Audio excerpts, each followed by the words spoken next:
Les forces de défense et de sécurité qui ont entamé depuis quelques jours les opérations de ratissage sur le front à Nokou dans le Nord Kanem sont rentrées ce matin à N'Djamena. Cette opération promptement menée est dirigée par le général de brigade Abakar Abdelkerim Daoud.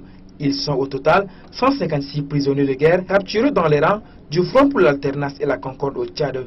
14 véhicules équipés d'armes et de munitions sont présentés ce matin à la presse au niveau de l'état-major général des armées.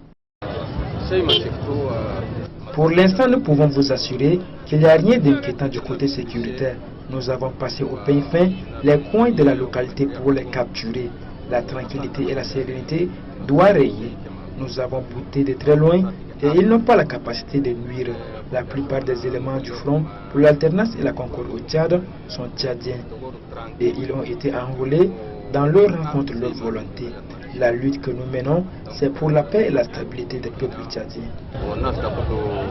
Sur base arrière au sud Libye, les rebelles du Front pour l'alternance et la concorde au Tchad ont tenté de déstabiliser la stabilité du peuple tchadien.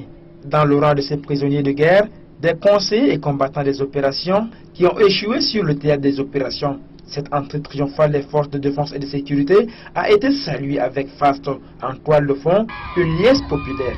Cet échec des hommes du Front pour l'alternance et la concorde au Tchad sont la fin des combats qui a duré plus de 3 semaines. Il faut noter que les opérations de ratissage se poursuivent sur le théâtre des opérations pour retrouver certains combattants des Fronts pour l'alternance et la concorde au Tchad, rentrés parmi les populations civiles au Kanem, a assuré les hauts responsables de l'armée nationale tchadienne.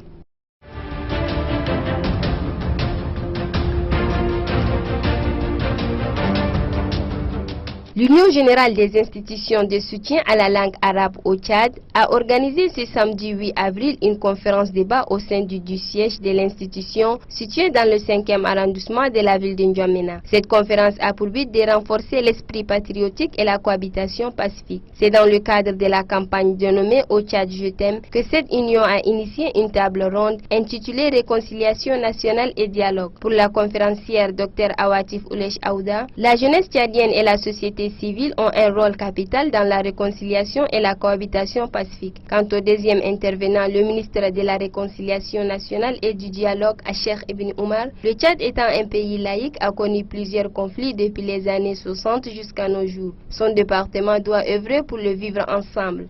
Pour ce qui concerne le gouvernement actuel, je dis à mes collègues que si le gouvernement a 18 mois pour réaliser son programme, le ministère que je dirige, en fait, il a 6 ou 8 mois. Pourquoi? Parce qu'il faut que ce ministère arrive à conduire le pays jusqu'à le dialogue inclusif, c'est-à-dire une nouvelle conférence.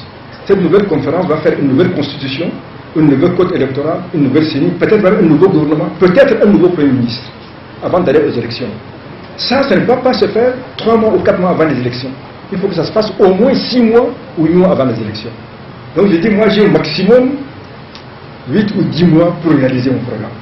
Tous les citoyens tchadiens sont invités à donner un coup d'arrêt afin d'entériner les conflits en commençant par le dialogue et le vivre ensemble, car le Tchad a trop souffert des affres de la guerre.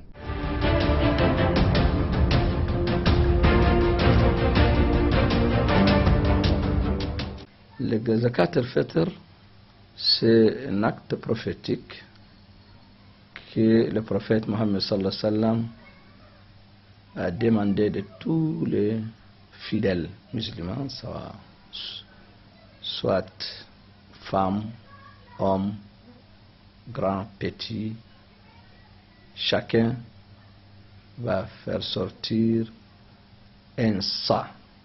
Un sa est égal à un koro. Nous avons ici au Tchad, on connaît le koro. Un sa est égal à un koro. Et comme le prophète sallallahu alayhi wa sallam a dit, chaque musulman doit faire l'aumône de zakat al-fitr. Elle purifie le fidèle de quelques actes qui sont faits par le fidèle dans les mois du Ramadan. On donne ça aux pauvres. Et si vous êtes le chef de famille,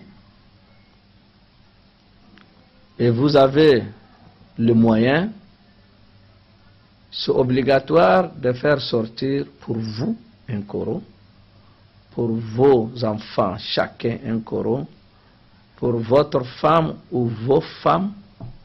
Si vous avez votre père et mère qui sont pauvres, ils sont sous vos charges, il faut aussi